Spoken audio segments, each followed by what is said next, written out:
Let's get back to the phones for the last time in 2019 at 617-830-4750.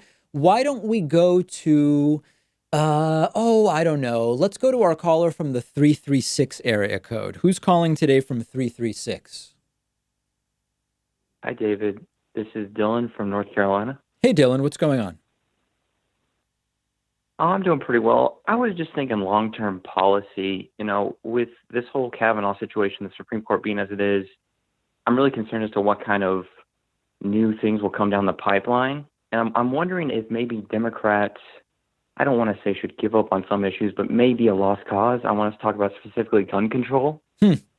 I'm wondering if the resources we use and specifically getting assault weapons bans, magazine capacity bans are I see a lot of people in the community, especially the gun community, they want to counteract these laws and the Second Amendment, sanctuary cities.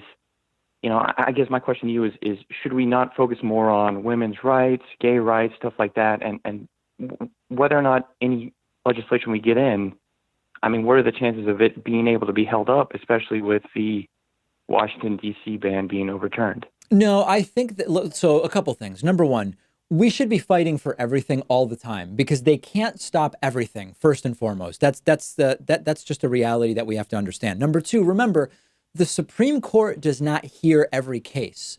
And so a lot of these things take a very, very long time to really to get all the way up to the Supreme Court, if the Supreme Court is even going to hear it, particularly if we're able to remove Donald Trump in 2020.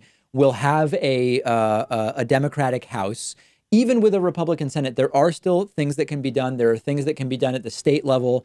Universal background checks is one that is less likely that the Supreme Court would even choose to get involved in because there appears to be at least far less constitutional argument there. And so I reject the idea that we shouldn't be fighting these things. Sure, we have a conservative Supreme Court, and depending on what happens in November of 2020, it may become even more conservative. But the Supreme Court is not going to stop everything. It is not going to hear every case, and there is huge progress that can be made. And it is sort of, I mean, listen, it's hard enough to get stuff done at the state level and with a divided House and Senate. The idea that we shouldn't even do it because the Supreme Court might hear it and reverse it, I don't think makes sense whatsoever. All right. Well, I appreciate your answer. All right. Thank you so much for the call. Great to hear from you. Hope to hear from you again.